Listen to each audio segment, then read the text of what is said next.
Hi,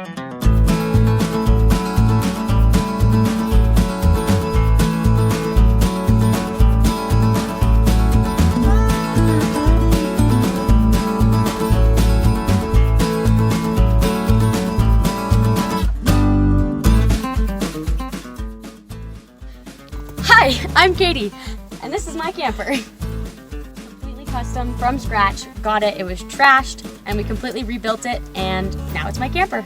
So when we first got it, the whole front side was actually completely jackknifed. There was a huge hole here, and a huge hole here, and we took the entire front of the camper off, or I guess then it was just a trailer, and replaced it entirely with diamond plate. When we did it, we screwed the entire front face on to the steel supports, and then took 2x4s right here and wrapped the steel around the 2x4 as we heated it up with a blowtorch, and then screwed it into the edge and then sealed it with silicone on either side. Under the trailer, where the steel supports go across and support the actual floor, someone had drug it over something that did not have enough clearance, and it completely bent the steel supports on the bottom. So we had to get under there and pound out the steel and completely straighten out the supports on the floor. And for some reason the vents were turned so that the air went in. So we had to take the vents off and turn them so that the air wouldn't just flow through and get dust and stuff in it.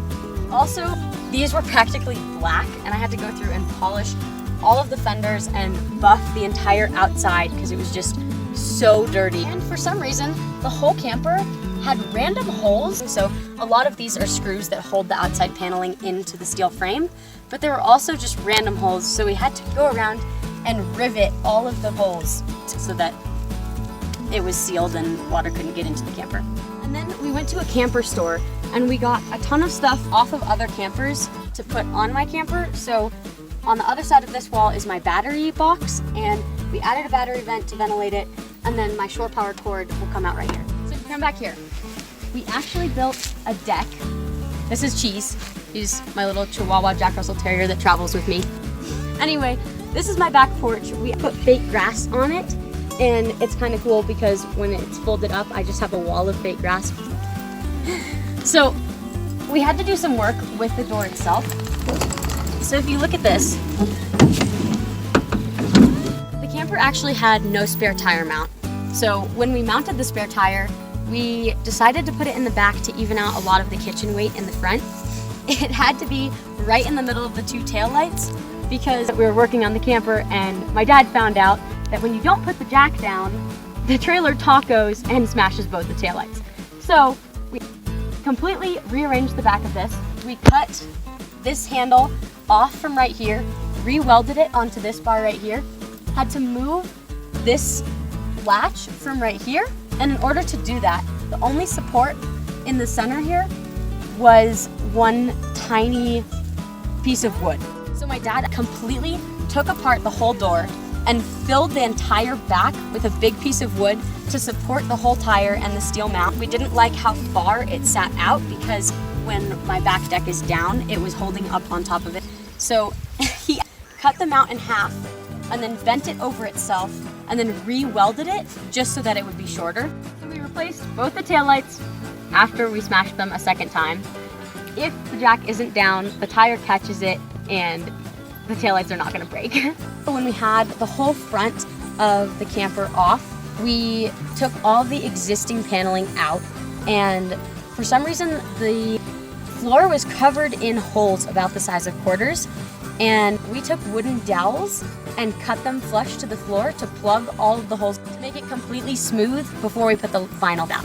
So we had to rewire basically all of the towing lights, so nothing really worked. All of the wires inside were really finicky, didn't work every time, so we rewired all of the towing lights, the fender lights, the tail lights, brake lights, all of it. So when we were shopping at basically the camper junkyard, we needed a door, and it just so happened that we found the only door that didn't have a shattered window or a broken handle or something really wrong with it.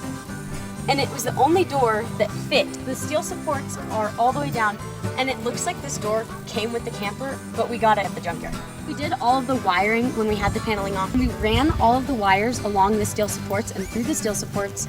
We actually siliconed every connection so that there would not be any rubbing and the steel couldn't cut our wires over time. We ran a 12-volt system and a shore power system throughout the whole camper. The wiring took the longest out of anything we did on the camper just because it was super complicated and we had to plan out everywhere where the light switches went, things like the outside floodlights went.